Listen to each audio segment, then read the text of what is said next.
Halo, apa kabar pemirsa? Senang sekali Halo Indonesia bisa kembali menyapa Anda hari ini. Dan seperti biasa, serangkaian informasi terkini dan juga inspiratif akan kami hadirkan selama 1 jam ke depan. Antara lain, anggota PPSU bantu relokasi warga di Pasar Ikan ke Rusun Marunda. Ada pula asupan tepat bagi penderita diabetes. Ya, dan hari ini Halo Indonesia juga akan membahas tentang evaluasi ujian nasional 2016 selengkapnya dalam segmen.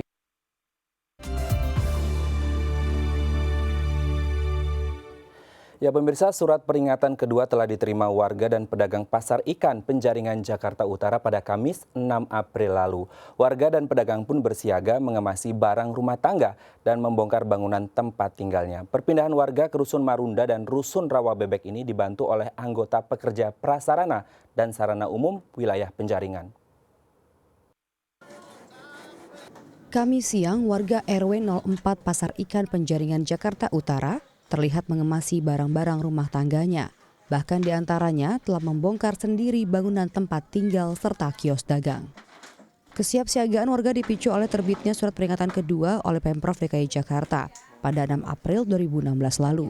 Terkait dengan rencana relokasi pasar ikan yang berada dalam kawasan cagar budaya Sunda Kelapa dan Museum Bahari.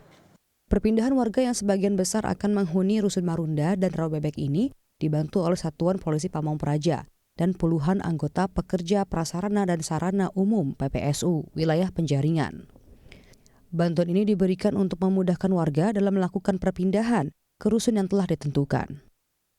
Hingga 6 April, 172 KK dari 1.728 KK di wilayah RW 04 Pasar Ikan tercatat telah menerima kunci serta menempati Rusun Marunda dan Rusun Rawa Bebek. Sebagian warga memilih tempat tinggal lain di luar rusun dan pulang ke kampung halaman. Tanggapan saya sih sebenarnya di sana jauh ya Bu, tapi kan gimana lagi namanya kita harus pindah gitu ya. Tapi kita sebenarnya pengennya menetap di sini gitu karena saya kerjanya kan jauh gitu, kerja kan di Bandengan gitu kan.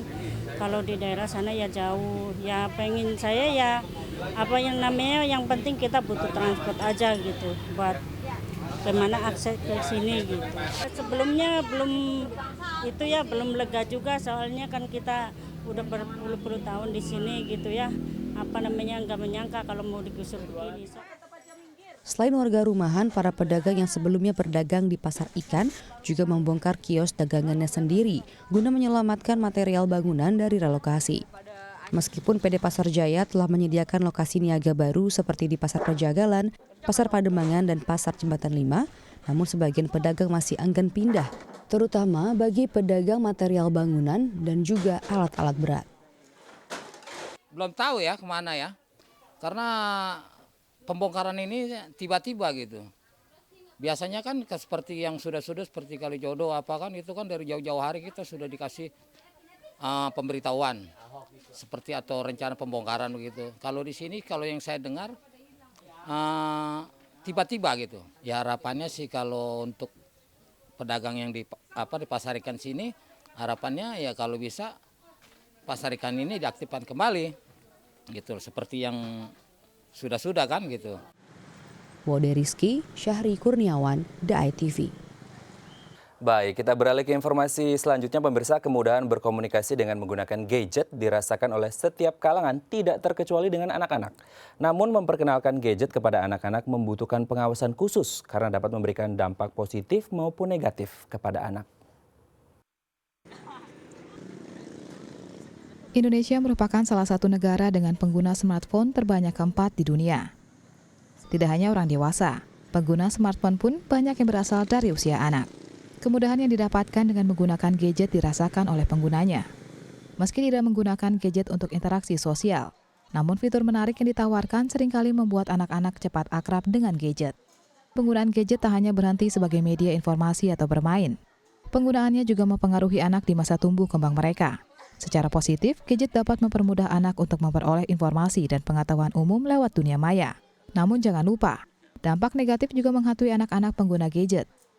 Mereka juga bisa mempelajari sesuatu kalau memang itu porsinya tepat dan benar didampingi orang tua ya. Mereka belajar sesuatu misalnya apa? Misalnya pengenalan warna, terus kemudian juga numbers atau hitungan gitu ya, belum lagi ada lagu-lagunya, itu mereka belajar di sana.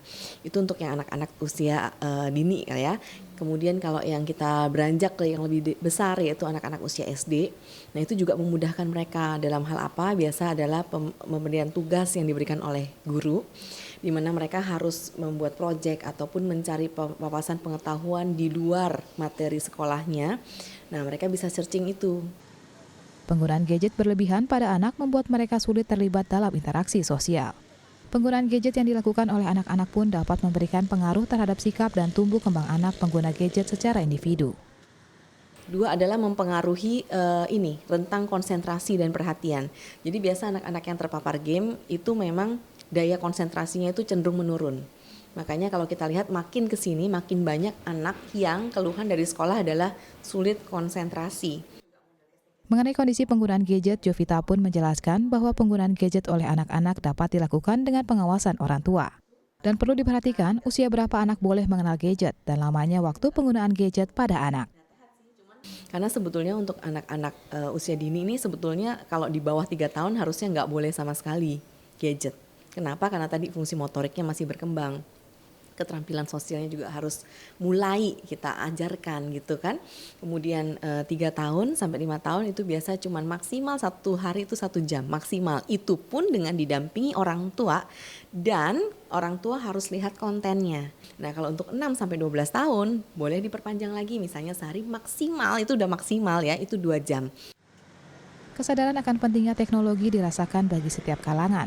Begitupun dengan anak-anak. Namun harus dilakukan dengan pengawasan yang baik agar anak-anak bisa tumbuh dan berkembang dengan optimal. Meli Puspita, Herdin, Ages, Dai TV. Ya, penggunaan gadget terhadap anak-anak bukanlah sebuah hal yang dilarang, namun pengawasan yang dilakukan oleh orang tua pun sangat diperlukan. Memantau dan mendampingi anak saat menggunakan gadget adalah tindakan yang harus dilakukan oleh orang tua agar buah hati mereka terlindung dari paparan pengaruh negatif gadget. Fenomena anak yang akrab dengan gadget kian menjamur. Mayoritas anak-anak tertarik pada beragam aplikasi permainan. Ada pula yang menggunakan gadget untuk bersosialisasi via dunia maya. Namun justru kegiatan ini bisa membuat anak-anak antisosial. Dalam kondisi ini, peran orang tua pun sangat diperlukan.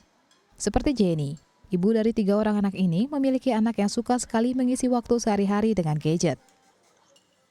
Dari mulai sekolah udah digenain gadget, soalnya kan sekarang semua udah teknologi canggih, entah ke depannya juga bakal semua canggih-canggih kan. Jadi ya dikenalin lah dari kecil, tapi tetap dipantau sih. Untuk mainnya, untuk nontonnya tetap dipantau. Paling ini dikasih waktu-waktunya kapan bisa boleh gunain, kapan enggak. Kalau kokonya sih lebih banyak kan Sabtu Minggu, kalau nggak sekolah baru boleh. Jadi kalau misalnya hari sekolah habis selesai ngelakuin kerjaan sekolah baru kasih nonton, tapi itu dibatasin juga, cuma boleh berapa jam, udah habis itu udah. Saat mendampingi anak yang tengah beraktivitas dengan gadgetnya, orang tua bisa memantau situs yang diakses sang anak. Pastikan tidak mengandung unsur pornografi atau kekerasan. Setelah itu, orang tua juga harus membatasi waktu penggunaan gadget si buah hati, yakni tidak lebih dari 1 jam per hari. Selain melakukan pendampingan, orang tua juga bisa mengarahkan anak untuk mengikuti kegiatan positif dan kreatif lewat gadgetnya. Seperti program pengembang bakat anak di bidang informatika ini. Di sini anak-anak tak hanya asik bermain dengan gadget, tapi juga diarahkan untuk bisa menuangkan ide kreatif dan menciptakan aplikasi yang inovatif. Kita ngajarin anak-anak untuk tidak hanya menjadi pemain games, tapi sebagai programmer dan produser games. Kita fokusnya sebenarnya nggak cuma ke anak-anak, tapi ke keluarga. Jadi kita bagaimana memberdayakan keluarga dari anak sampai ibunya untuk bagaimana mereka bisa berdaya dengan teknologi. Dunia gadget masuk ke dalam hidup kita itu membawa peradaban baru. Bukan lagi sebagai toys atau tools, tapi menjadi extension of humans.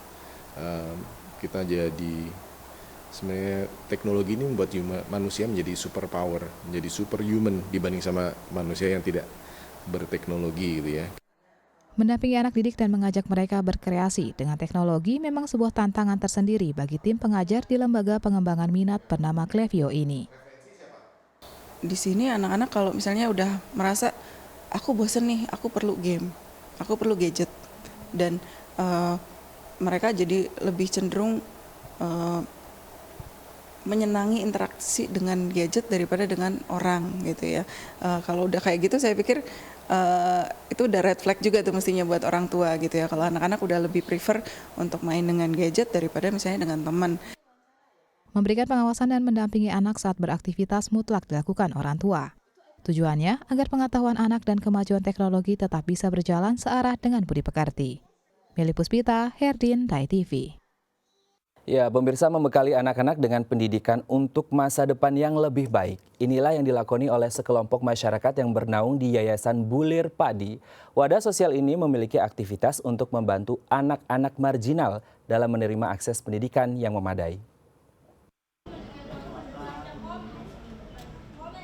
Yayasan Bulir Padi merupakan wadah sosial yang membantu anak-anak kaum marginal.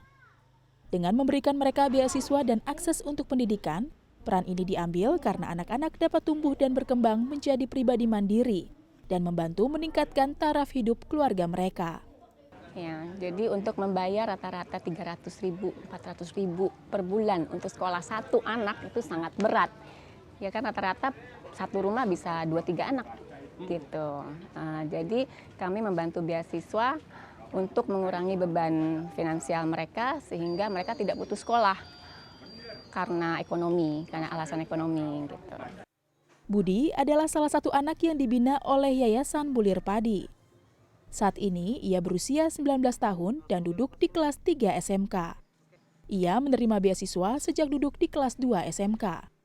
Udah 2 tahun dari kelas 2 sampai kelas 3. Ya, seneng banget sih bisa dibantu, jadi kan sekolahnya bisa makin sekolahnya makin giat, bisa makin giat.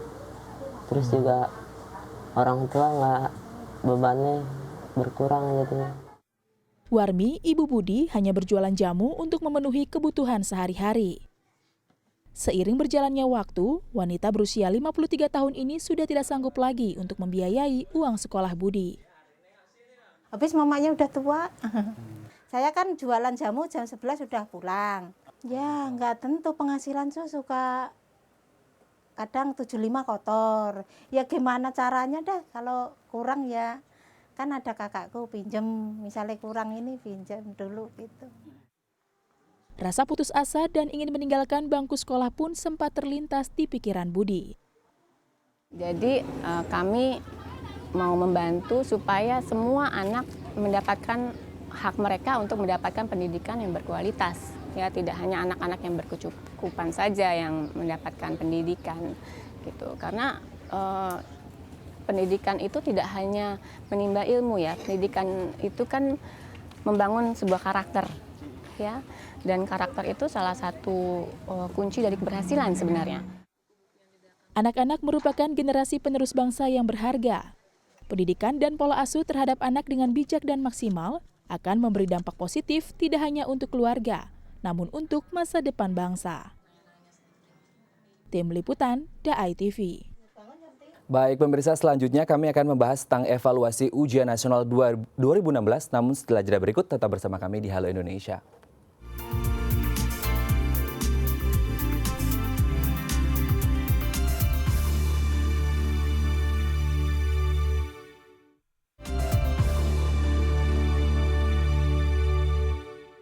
Baik, Anda masih bersama kami di Halo Indonesia dan dalam segmen bincang kali ini kita akan membahas seputar evaluasi pelaksanaan ujian nasional tahun 2016 untuk tingkat SMA atau sederajat yang sudah berlangsung pekan lalu. Nah, yang menarik dari pelaksanaan ujian nasional tahun ini adalah dua hal. Yang pertama adalah sumber soal itu berasal dari dual kurikulum, yaitu tahun 2006 atau yang lebih kita kenal dengan kurikulum tingkat satuan pendidikan atau KTSP dan juga kurikulum tahun 2013. Yang kedua adalah memang sejak tahun 2015 ini ujian nasional sudah berbasis komputer atau computer based test karena memang sebelumnya adalah ujian nasional berbasis kertas dan juga pensil atau paper based test. Nah, yang menjadi pertanyaan selanjutnya adalah apakah memang sudah maksimal semua lini infrastruktur yang menunjang pelaksanaan ujian nasional? Ada kemudian dari faktor energi, kemudian faktor koneksi internet atau juga yang sekarang masih digaungkan oleh pemerintah melalui Kemdikbud, yaitu nilai integritas atau integrity value dari ujian nasional itu sendiri. Nah, untuk membahas tentang pelaksanaan atau juga evaluasi dari ujian nasional tahun 2016 ini telah hadir bersama kami di studio Halo Indonesia Eka Wenat selaku pengamat pendidikan. Namun sebelum kita berbincang lebih lanjut dengan beliau perihal evaluasi ujian nasional 2016, kita saksikan dulu tayangan berikut. Pada 4 hingga 6 April 2016 lalu, seluruh siswa sekolah menengah atas dan sederajat di seluruh Indonesia telah menjalani ujian nasional secara serentak. Pelaksanaan ujian nasional tahun ini secara umum berlangsung lancar. Kementerian Pendidikan dan Kebudayaan Republik Indonesia masih menerapkan sistem yang sama seperti tahun lalu, yaitu dengan menerapkan ujian nasional berbasis komputer atau UNBK dan ujian nasional berbasis kertas. Pelaksanaan UNBK sesuai dengan Surat Edaran Kepala Balitbang Kemendikbud nomor 1356/H/TU/2016 tanggal 5 Februari 2016 bahwa UNBK dilaksanakan pada sekolah yang sudah siap baik dari segi infrastruktur maupun sumber daya manusia, dan sekolah dilarang memberatkan atau membebani orang tua siswa dengan pungutan biaya untuk membeli atau menyewa komputer demi pelaksanaan UNBK.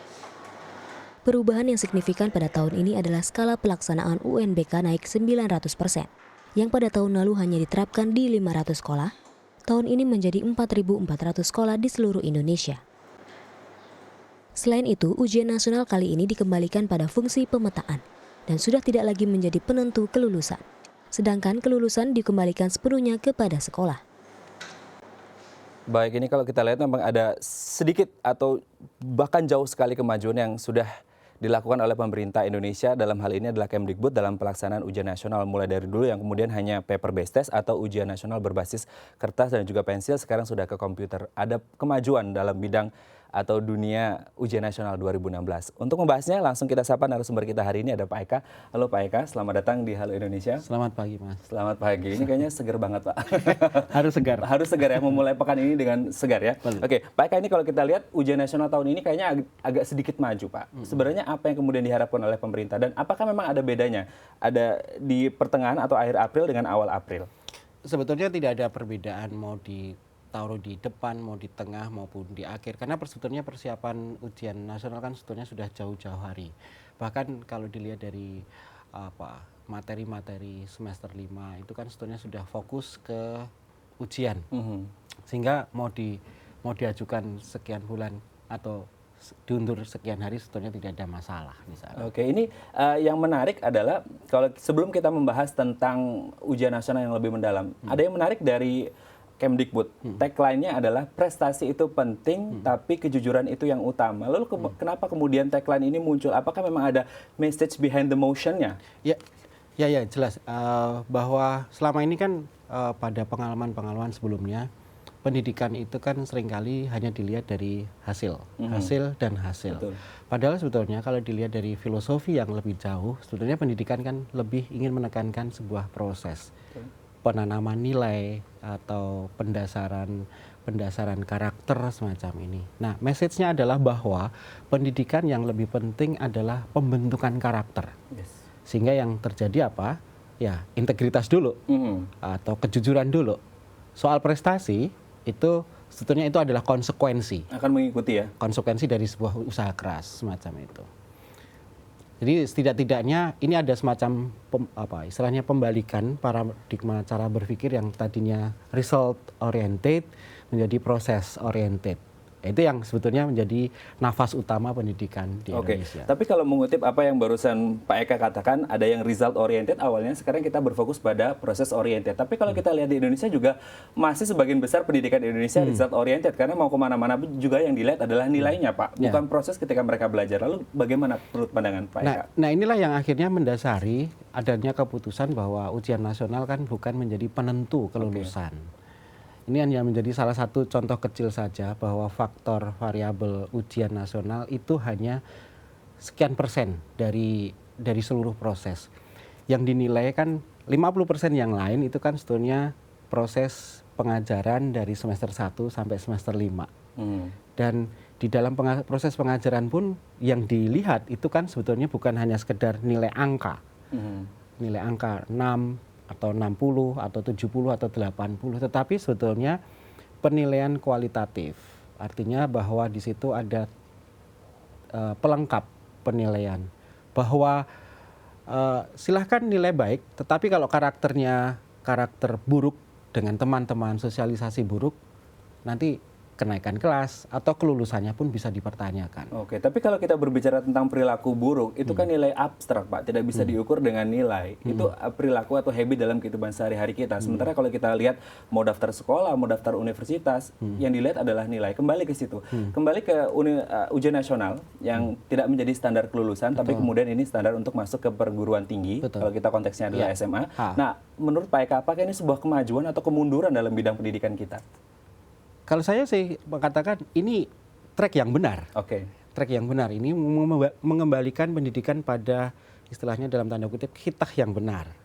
Artinya bahwa pendidikan tidak hanya melulu persoalan prestasi, tetapi bicara tentang pembinaan, pendidikan nilai atau pendidikan karakter. Senada dengan itu yang akhirnya membuat bahwa ya, saya secara pribadi itu sangat mendukung bahwa nilai ujian nasional hanya sebagai salah satu variabel. Karena itu tidak bisa kita mengukur bahwa keberhasilan sebuah pendidikan hanya dilihat dari satu titik momen. Kelas berapa? Kelas 14 atau kelas 11 semacam itu atau kelas 6. Itu kan ada sebuah proses yang mendahuluinya dan itu harus diperhitungkan. Itu sebagai aspek fairness-nya bahwa seorang anak itu bisa menguasai sebuah materi atau mempunyai kompetensi itu karena proses-proses sebelumnya. Nah, ini yang harus menjadi garis bawah dalam seluruh proses evaluasi pengajaran. Selain ada faktor-faktor yang lain, selain infrastruktur, pembinaan guru dan sebagainya. Nah, itu sebenarnya menarik adalah justru dari infrastruktur ya, karena kalau kita lihat ujian nasional memang sudah ada dari dulu. Nah, kemudian yang mendukung sekarang adalah seperti UNBK berbasis komputer atau computer based test. Salah satu yang mungkin kita pertanyakan adalah sudahkah pemerintah siap untuk menyediakan infrastruktur yang memadai untuk ujian nasional? Nanti akan kita bahas. Namun setelah jeda berikut tetap bersama kami di Halo Indonesia.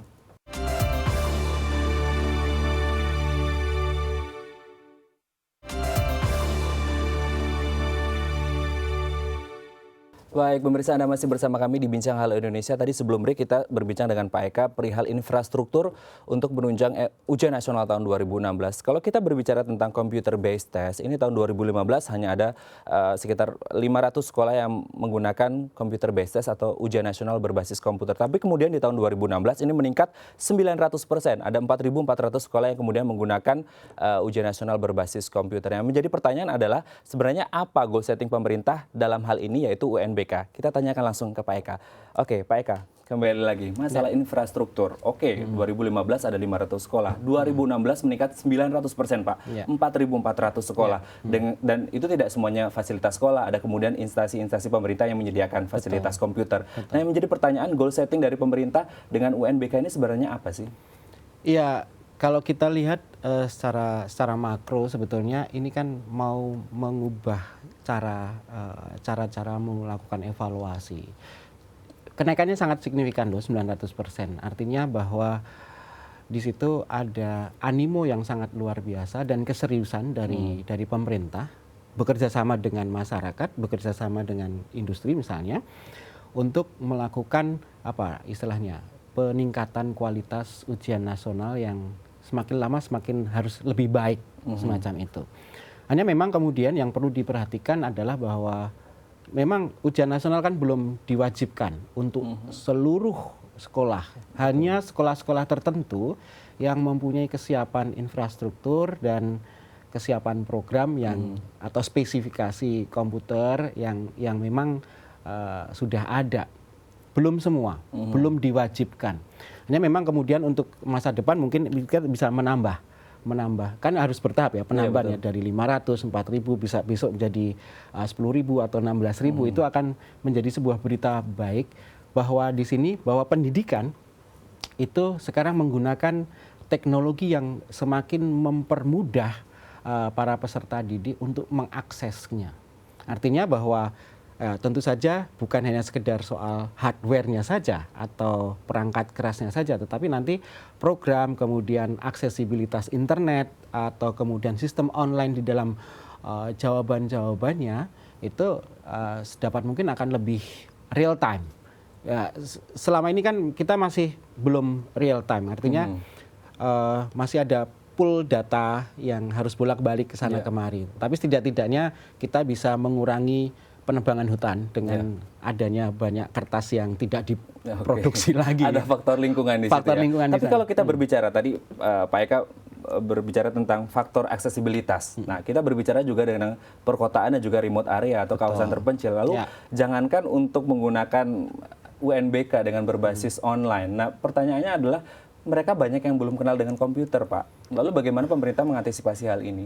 Ada layer kan, ada lapisan-lapisan. Di Jakarta sendiri juga belum semua. Belum semua. Artinya bahwa kalau dibandingin Surabaya justru yang lebih siap. Artinya bahwa kemarin kunjungan Kemendikbud atau Mendikbud Pak Anies ke Surabaya itu menandakan sebuah sinyal bahwa ternyata daerah juga perlu diperhatikan. Betul. Artinya bahwa mereka bisa lebih siap untuk melakukan teknologisasi di dalam ujian ini. Hanya memang kemudian kalau dilihat dalam konteks apa ini istilahnya percepatan teknologi, memang kita perlu memperhatikan istilahnya IT divide, artinya keterbagian atau wilayah-wilayah tertentu yang memang sangat berlebihan dengan IT atau kemudian dengan wilayah-wilayah yang memang sangat berkekurangan dengan IT. Tetapi kalau misalnya itu dilakukan evaluasi terus-menerus, kemudian penambahan suplai apa istilahnya suplai alat-alat yang memadai, ya saya optimis bahwa Indonesia pada suatu saat besok kita ujian paperless. Paperless ya. Oke, ini sepertinya kemajuan selalu terjadi di Indonesia, terutama dalam hal ujian nasional, karena memang pendidikan adalah kebutuhan utama ya, kebutuhan utama dalam sebuah negara. Dan jangan lupa ujian nasional itu adalah peringkat 2 acara paling besar di Indonesia selain pemilu. Betul sekali. Nah, kita akan ngobrol lagi, kita lanjut, tapi sekarang kita sudah terhubung di line telepon dengan Prof. Nizam selaku Kapus Pendik Kemdikbud. Kita sapa dulu beliau. Halo Prof. Nizam. Halo Prof. Halo. Halo, apa kabar Prof? Alhamdulillah. Alhamdulillah baik ya Prof. Sudah lega belum Prof? Masih. Oke, Prof, ini pekan lalu sudah berlangsung ujian nasional tingkat SMA sederajat. Kemudian bagaimana hasil laporan terakhir, update terakhir dari ujian nasional kemarin, Prof? Ya, alhamdulillah secara keseluruhan semakin baik. Jadi dari waktu ke waktu kita selalu berupaya meningkatkan layanan kita untuk anak-anak di seluruh tanah air. Kalau dilihat dari laporan-laporan gangguan, keluhan, keterlambatan soal dan sebagainya itu bisa dikatakan menurun drastis dari tahun-tahun sebelumnya. Kemudian juga tahun ini kan semakin banyak yang menggunakan komputer, itu juga gangguan-gangguan di dalam pelaksanaan UN berbasis komputer itu juga relatif sangat kecil, mengingat jumlah yang ikut UNBK kan ribuan ya. Ada 13.000 server yang kita layani yang selama minggu yang lalu, itu yang mengalami gangguan kurang dari 1%. Kemudian ya itu gambaran secara umum, alhamdulillah semua berjalan baik, dan saya rasa itu karena kerja keras dari semuanya ya, dari teman-teman di sekolah, pengawas, propor, dan juga siswa-siswa kita semakin apa namanya. Prof, ini kalau kita lihat Kemdikbud juga sudah bekerja sama dengan Kemenkominfo untuk keamanan atau security cybernya, dan juga ada nilai integritas sebenarnya yang ditetapkan di situ selain faktor keamanan ya Prof ya. Nah, kira-kira dari indeks integritas ujian nasional atau IIUN yang sudah ditetapkan oleh Kemdikbud, sebenarnya nilai minimal dari indeks integritasnya itu berapa, Prof? Ya kalau berbicara nilai minimal ya 0. Ya, nilai minimalnya 0. Tapi kan kita belum dapat hasil dari tahun ini, kan nanti harus kita analisa dulu, mulai dari tingkat antar siswa, tingkat sekolah, tingkat kabupaten kota, tingkat provinsi, sampai tingkat nasional ya. Jadi kita nanti masih prosesnya panjang. Sekarang yang berbasis kertas pun kan baru dipindai. Jadi kita masih terus proses itu.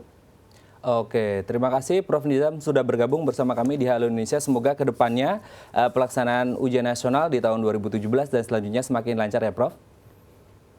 Baik, terima kasih Prof. Nizam. Kita kembali lagi ke Pak Eka. Pak Eka, tadi kita berbincang sedikit dengan Prof. Nizam tentang kembali nilai integritas atau integritas value dari ujian nasional. Nah, sebenarnya ketika terjadi kecurangan atau segala macam itu apakah memang ketakutan dari siswa atau kemudian ada UN syndrome di situ? Jadi ketakutan akan terjadinya nilai buruk kah? Kedepannya masa depan akan tidak baik kalau UN-nya nilainya buruk. Seperti apa sebenarnya?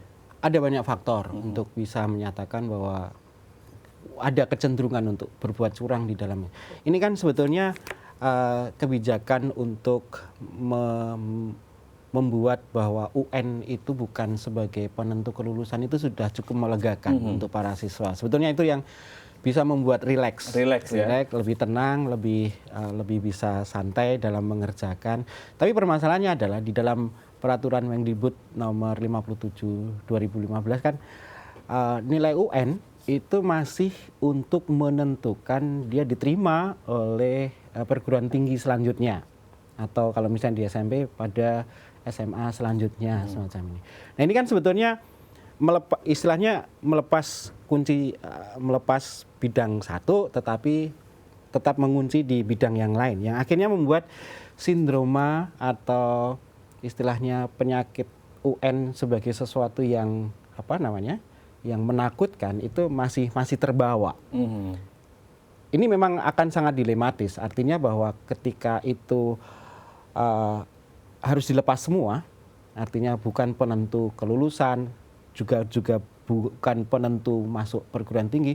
Ini berarti harus membutuhkan sebuah sistem yang holistik, sistem pendidikan yang holistik. Sistem pendidikan yang holistik. Dan itu kan belum begitu ada dan nampak di sana. Artinya hubungan antara pendidikan dasar, menengah, kemudian ke pendidikan tinggi itu belum begitu tersambung. Oke, itu yang menarik. Sistem pendidikan yang holistik dan kemudian salah satu di dalamnya indikatornya saya yakin adalah infrastruktur. Nah, nanti akan kita bahas juga tentang infrastruktur, tentang pelaksanaan ujian nasional ya Pak ya. Namun setelah jeda berikut tetap bersama kami di Halo Indonesia.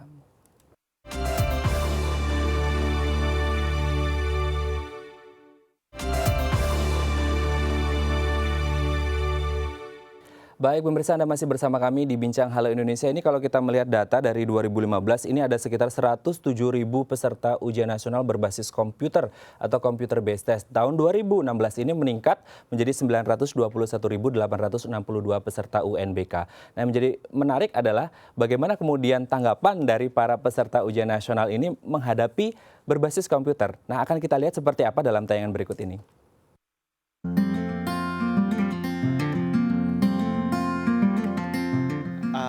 Dengan sistem CBT sih saya rasa lebih membantu juga ya, maksudnya kan lebih mudah tentunya karena ya kalau misalnya pakai yang paper base kan pakai pensil, tentu kemungkinan untuk kesalahan melalui pensil gitu kan atau misalnya kesalahan karena komputer gitu kan lebih besar. Kalau misalnya dengan komputer base ini kan kita nggak perlu pusing lagi tentang lingkarannya harus penuh atau lingkaran nanti lewat atau lain sebagainya, itu kan lebih mudah. Jadi saya pikir ini lebih membantu sih. CBT itu lebih praktis ya, jadi menghemat waktu juga, terus menghemat kertas yang pastinya juga kita kalau mau ganti jawaban gak usah harus ngapus sampai kertasnya bisa terjadi robek atau gimana, tapi kita bisa langsung klik langsung. Terus kalau masih ragu-ragu kita bisa ragu-ragu terus nanti balik lagi, jadi lebih efisien juga.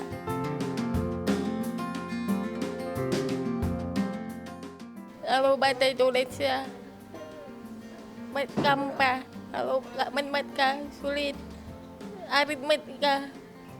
Kalau memahami bahasa Indonesia, kalau memahami, kalau bisa semuanya bisa, tapi aku lupa berbicara peribahasa.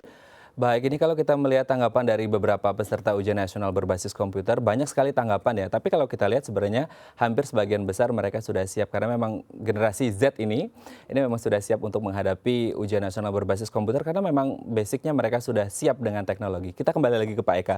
Pak Eka, sebagai generasi Z, kita kan generasi X, Pak. Iya, generasi. Ya, apakah mereka sudah siap kalau Pak Eka melihat dari tayangan tadi? Secara operasional mereka siap dan tidak asing dengan pola-pola model-model seperti itu. Artinya bahwa ini pestanya generasi Z. Artinya bahwa pesta ujian atau ujian berbasis komputer itu sebetulnya sebangun, serasi dengan cara pandang mereka yang praktikal, yang instan, yang nggak mau ribet dan sebagainya. Kalau di kertas itu kan ribet, itu harus memenuhi. Kalau generasi Z itu kan gampang, tinggal klik selesai, klik. Itulah yang akhirnya menjadi keuntungan maksimalisasi dari ujian nasional berbasis komputer ini. Hanya memang kemudian kan ada kelemahan-kelemahannya. Setiap teknologi ketika ada kelebihan pasti ada kelemahan. Infrastruktur, spesifikasi, catu daya itu masih belum merata. Di dalam sebuah standar pengoperasian dari sebuah sistem evaluasi, selain ada standar infrastruktur, harus ada standar operasionalisasi. Selain ada standar konten yang ada di dalam muatan-muatan yang berbasis komputer itu. Nah, saya lihat persiapan pemerintah dalam hal ini Kemendikbud sudah cukup memadai. Artinya bahwa tingkat kegagalan atau tingkat istilahnya dalam arti tertentu tingkat kebocoran itu bisa ditekan seminim mungkin. Ini yang menjadi harapan, menjadi optimisme. Hanya memang kemudian lagi-lagi di Indonesia itu kan soal internet atau soal komputer itu kan seringkali hanya istilahnya modelnya sekali pakai buang. Padahal sebetulnya dengan teknologi IT ini, information technology ini sebetulnya kita diharapkan untuk menjadi manusia yang selalu belajar terus-menerus. Itu pesan di balik ini ya. Tapi kalau kita coba menilik nih Pak, ini mungkin 2013 itu ada 622 laporan permasalahan tentang UN. Tahun 2016 hanya 184, sangat drastis sekali menurun. Nah, menurut seorang pandangan Pak Eka, sebagai konklusi kita hari ini, bagaimana Pak Eka melihat ini, ujian nasional yang diadakan di Indonesia dan kedepannya seperti apa? Artinya bahwa persiapan itu menentukan soal keberhasilan atau tidak. Artinya bahwa apa yang didapatkan penipisan atau pengurangan tingkat komplain itu menandakan bahwa persiapan sudah cukup memadai. Hanya memang tidak akan mungkin ada ujian yang sempurna. Artinya bahwa ini harus ada pembelajaran lagi di kedepannya dari segi masifnya, dari segi pesertanya yang semakin harus diperluas.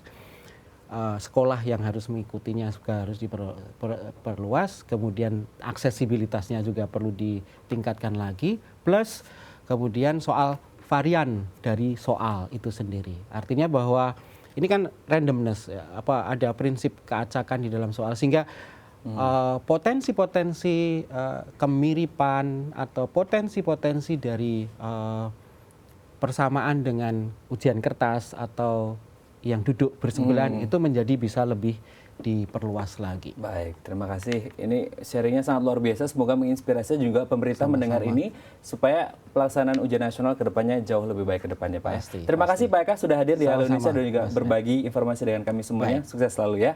Baik pemirsa, kami masih memiliki sejumlah informasi menarik lainnya. Tetaplah bersama kami di Halo Indonesia.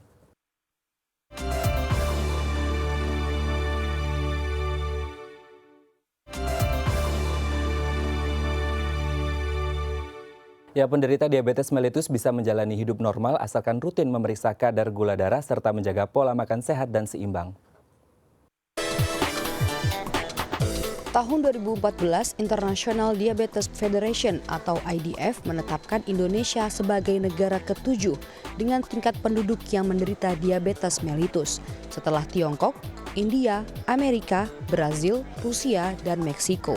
Setidaknya ada 10 juta orang Indonesia yang terdiagnosis diabetes mellitus. Sedangkan Kementerian Kesehatan di tahun yang sama menetapkan diabetes sebagai penyakit pembunuh nomor 3 yang menjangkiti 6,7% populasi masyarakat Indonesia.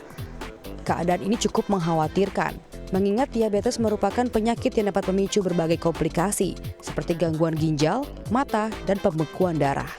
Agar tetap dapat hidup normal, penderita diabetes mellitus harus menerapkan gaya hidup sehat, diantaranya dengan aktif berolahraga dan mengonsumsi makanan yang memiliki kadar gula rendah, berserat tinggi, serta gizi seimbang. Untuk penderita DM itu harusnya memperhatikan 3J ya. Yang satu itu adalah jenis makanannya, yang kedua itu jumlah dari makanannya, dan J yang terakhir jadwal. Jadi jenis makanannya itu diharapkan yang tinggi serat, ya. Terus jadwalnya itu diharapkan si pasien itu tidak membuat jadwal yang terlalu jauh. Misalnya pagi nggak makan, misalnya seperti itu, nanti makan siangnya dia akan banyak ya. Jadi diharapkan makannya itu makanan pokok 3 kali dan snacknya dia 2 kali. Selain mengonsumsi makanan yang tinggi serat dan rendah gula, penderita diabetes juga dianjurkan untuk mengonsumsi karbohidrat kompleks yang terkandung dalam beras merah, gandum, dan biji-bijian. Karbohidrat kompleks bermanfaat untuk menyimpan cadangan energi tanpa harus mempengaruhi kadar gula darah. Menurut juru masak Andri Abud, untuk meningkatkan nafsu makan penderita diabetes, keluarga penderita harus kreatif dalam mengkreasikan makanan sehat dan lezat. Sebagai seorang chef, saya tetap menganjurkan supaya makanan sehat apapun juga tetap dibikin enak. Karena ada sistem pencernaan kita yang memang membutuhkan makanan enak untuk membantu pencernaan tersebut secara mekanisme dan kimia. Jadi sebagai seorang chef, saya tetap harus membuat makanan itu enak dan sehat pastinya. Tak hanya soal kandungan gizi, penderita diabetes juga harus mengatur jadwal makan serta jenis makanan agar kadar gula darah dapat terkontrol. Saya kadang-kadang ya nasi merah, beras merah, terus kalau buahnya paya, tomat di jus, atau belimbing di jus. Nasi jam 7 nggak boleh makan. Dengan menjaga pola makan seimbang, penderita diabetes mellitus pun memiliki kualitas hidup yang lebih baik. Wode Rizky, Syahri Kurniawan, The ITV. Ya, bagi Anda yang memiliki anak yang masih berusia 1 hingga 10 tahun, kini tak perlu khawatir lagi untuk mengajak buah hati untuk menonton film yang diputar di bioskop. Karena kini di Karawaci, Tangerang telah hadir sebuah bioskop baru yang dikhususkan bagi anak-anak yang diberi nama Cinemax Junior. Selain menayangkan film-film khusus anak, di bioskop ini anak diberikan keleluasaan untuk bisa bermain di arena bermain yang telah disediakan. Lalu seperti apa keunikannya? Berikut informasi selengkapnya. Bagi para orang tua yang masih memiliki buah hati yang berusia 1 hingga 10 tahun, tak perlu lagi bingung untuk mencari alternatif wahana liburan yang menghibur sekaligus edukatif bagi anak-anak. Karena di Karawaci, Tangerang, kini telah hadir sebuah bioskop khusus anak-anak pertama di Indonesia. Bioskop ini bernama Cinemax Junior, dibuka sejak 10 Maret 2016 lalu. Sebagai bioskop khusus untuk anak-anak, bioskop ini menggabungkan satu arena bermain dengan arena menonton. Dua hal yang tentunya sangat disukai anak-anak. Arena permainan seperti giant trampolin, seluncur anak, climbing trees, dan mandi bola warna-warni umumnya dimanfaatkan oleh anak-anak 1 jam sebelum film diputar. Saat pemutaran film dimulai, anak-anak bisa menyaksikan pemutaran film dengan duduk pada bangku berbentuk unik seperti beanbag, lounger, cinema seat, sofa bed dengan lampu penerangan khusus. Tapi tetap saja, yang namanya anak-anak pasti susah untuk duduk tenang. Saat mereka bosan menonton, mereka bisa kembali pergi ke arena main untuk menikmati permainan. Seluruh arena permainan pun telah sesuai standar yang didesain khusus untuk anak. Sebanyak kurang lebih 10 petugas yang selalu berjaga untuk mengawasi anak-anak saat bermain. Sekarang kenapa saya tertarik di sini full color? Sebelum nonton, anak disuruh dulu main, permainannya juga yang benar-benar menarik. Motorik anak, motorik kasar, motorik halus, semua ada di sini. Kemudian tempat duduknya untuk anak nonton bisa sangat nyaman. Tadi sebelum main anak-anak saya udah nyobain dulu, nyaman banget, mereka seneng. Kayaknya memang lebih bagus kita bawa anak ke tempat yang khusus. Jadi mereka pun walaupun mungkin mereka nggak fokus nonton filmnya, tapi ada tempat yang untuk bermain, jadi kita bisa ikut nonton, kita bisa ikut ajak main juga gitu. Jadi sama-sama senang lah gitu, intinya sih itu. Untuk menikmati Cinemax Junior, pengunjung harus membayar tiket sebesar Rp100.000 dengan kapasitas 106 pengunjung. Dalam sehari, bioskop khusus anak ini hanya melangsungkan 3 kali pertunjukan, di mana film-film yang diputar yaitu film internasional ataupun Indonesia, baik yang baru dirilis maupun film klasik favorit dengan cerita yang pastinya menarik bagi penonton anak-anak. Semoga sambutan masyarakat yang baik seperti ini akan terus berlangsung lama. Jadi bukan hanya sebentar aja gitu karena ini yang baru gitu. Kalau menurut saya sih kebutuhannya memang untuk ibu-ibu ya, untuk mencari hiburan yang aman buat anak-anak itu saya bilang sih tetap pasti ada. Kedepannya sih kita berharap bisa menghadirkan Cinemax Junior juga di kota besar lainnya. Wiwit Purnamasari, Kerdin Askolani, DAI TV. Ya, berikut kami sampaikan perakiraan cuaca untuk sejumlah wilayah di Indonesia.